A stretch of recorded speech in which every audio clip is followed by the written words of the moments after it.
You know, you can please some of the people some of the time, but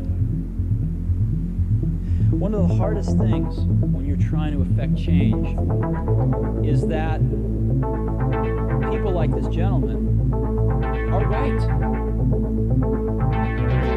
You've got to start with the customer experience and work backwards from technology.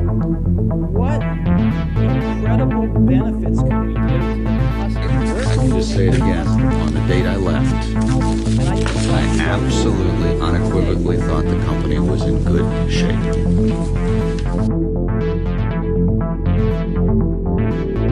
Guilty verdicts in the biggest case of corporate fraud in history. 38 counts of fraud and conspiracy. Lawyers for Jeffrey Skilling and Kenneth Lay threw around complicated notions about margin calls and short selling. We fought a good fight, and some things work, some things don't.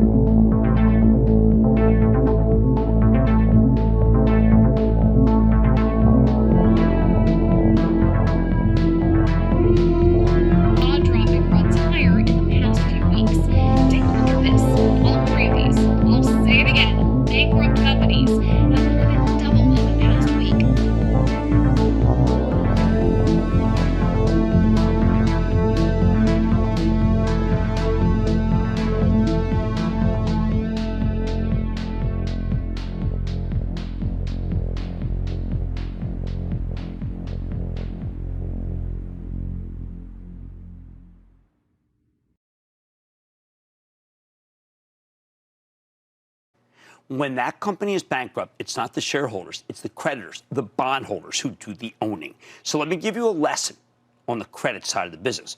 There's a pecking order in bankruptcy. When a company is heavily indebted, the creditors are typically entitled to everything, especially the equity, rendering the common stock that you might be trading worthless.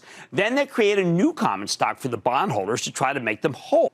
Of course, the process of bankruptcy is messy. The bondholders often don't know where they stand. You'll have senior bondholders, junior bondholders, sometimes they're senior mortgage bondholders. They all have a chance of getting a piece because it's highly unlikely that the business actually goes away. The enterprise is worth something. The problem is that the common stockholders are at the bottom of the bankruptcy pecking order, meaning there's almost zero chance they get a piece of the new company.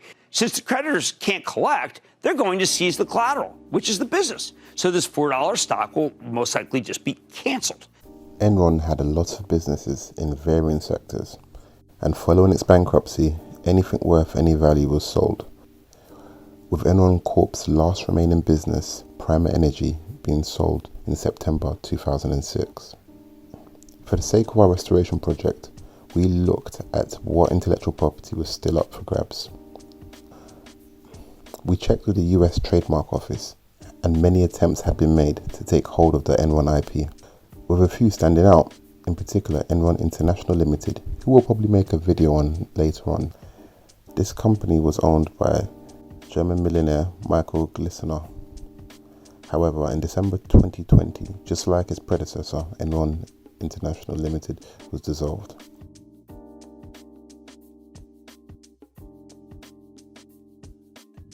The most recent owner is the College Company, and it currently owns the rights to the old Enron logo and associated colours. We scraped the barrel one last time, and in honour of both Enron Corp and Enron International, we decided to purchase the domain to enron.london.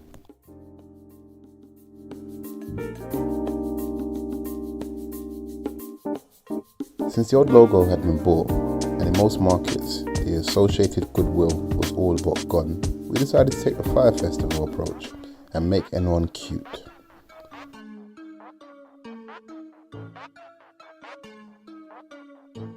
We couldn't use the old logo, so we figured, since we're in it for the money and we're here for the W, why not go with the letter M? And it all just made sense because we're millennials. We then set up an Instagram account and put together some adverts and let the markets take control.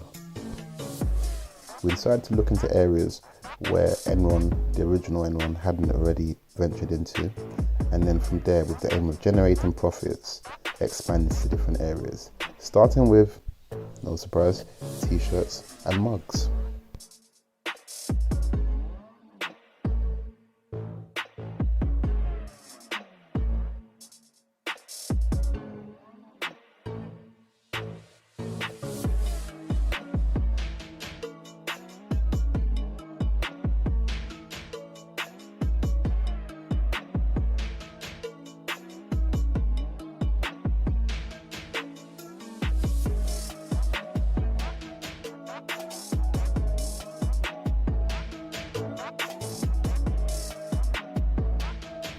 We were determined to learn from the Enrons of the past.